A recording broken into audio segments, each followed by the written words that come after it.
वामन भगवान प्रगटे हैं। धीरे धीरे वामन भगवान बड़े हुए, इनका यज्ञोपवीत संस्कार हुआ, जनेऊ हुआ।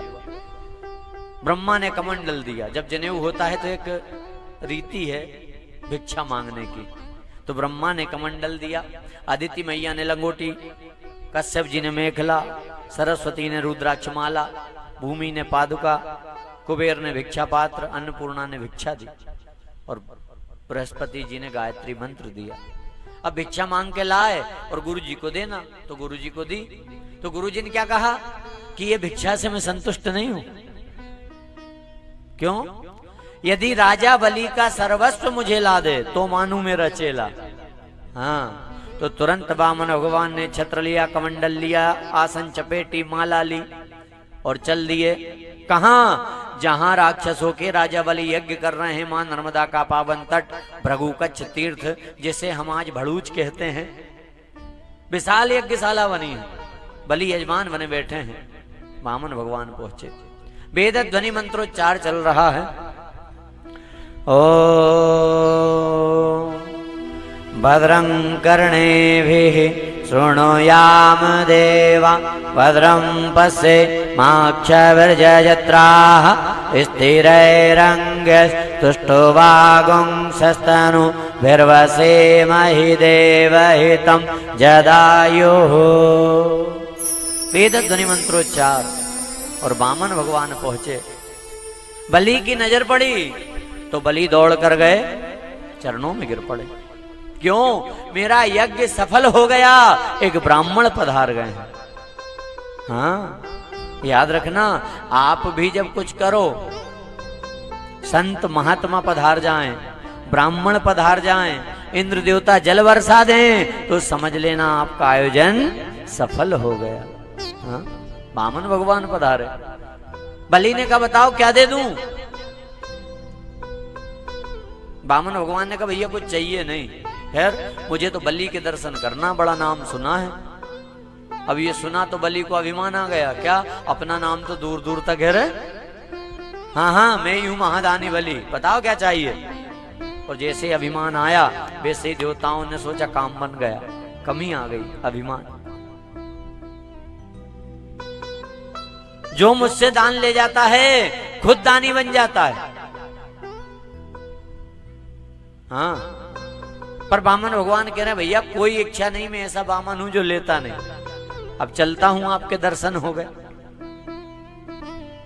बलि ने कहा सुनो गुरुजी, क्या मेरा नियम है कि द्वार पर कोई ब्राह्मण आए तो मैं उसे बिना दिए नहीं जाने देता।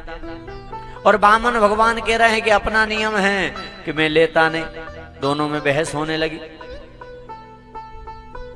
अंत में निर्णय क्या हुआ आप जानते हैं।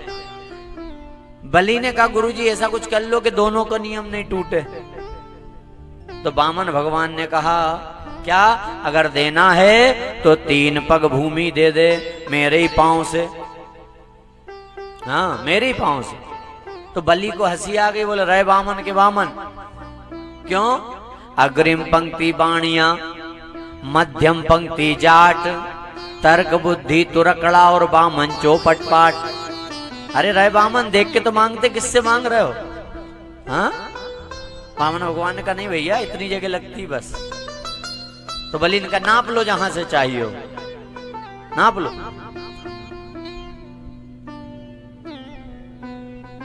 वामन भगवान कहते ऐसे नहीं, संकल्प कर, क्योंकि बिना संकल्प के कोई मतलब नहीं। अब संकल्प होने लगा, गुरुजी को बुलाया संकल्प बोलने के लिए।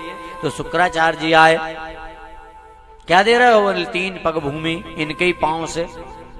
हाँ, तो शुक्राचार्य जी ने ऊपर से लेकर नीचे तक देखा वामन भगवान को और क्या कहा, पलट जा, बदल जा, मत दे।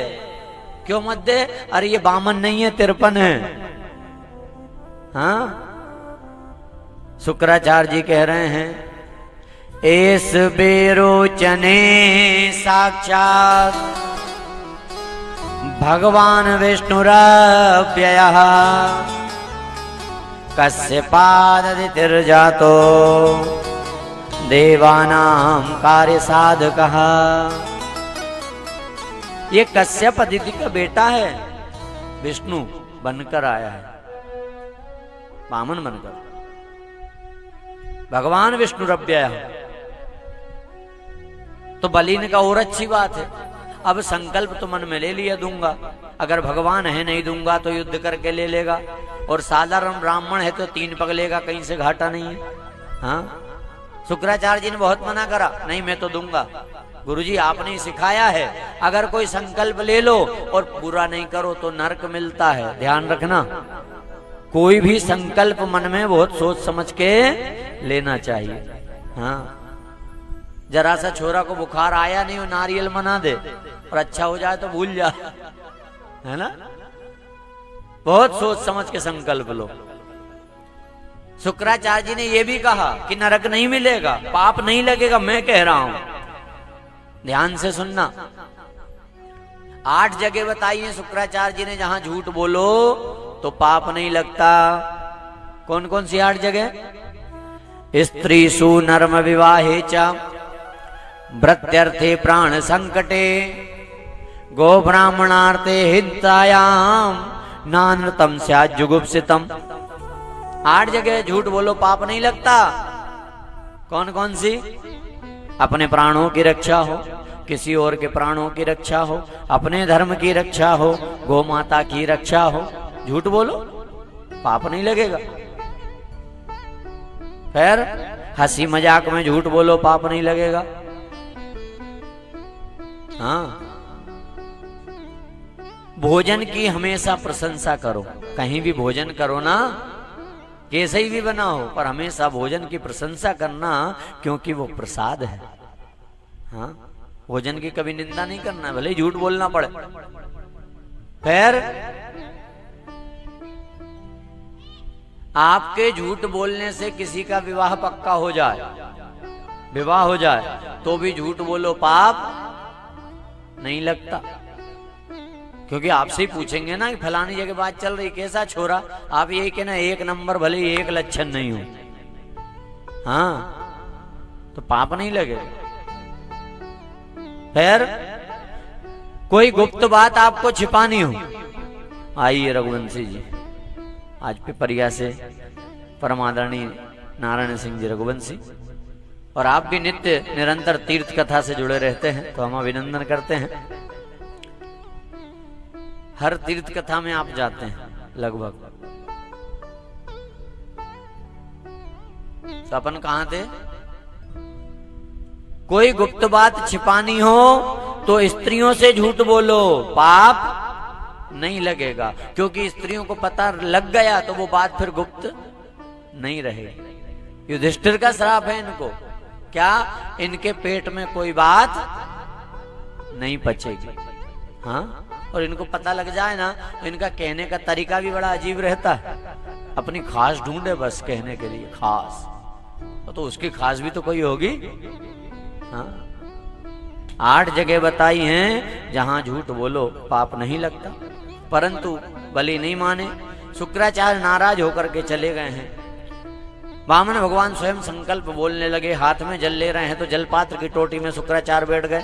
भगवान ने आसन से तिनका निकाला, टोटी में चलाया, शुक्राचार्य जी की आंख में लगा। शुक्राचार्य जी भागे, हाथ में जलाया, संकल्प हुआ।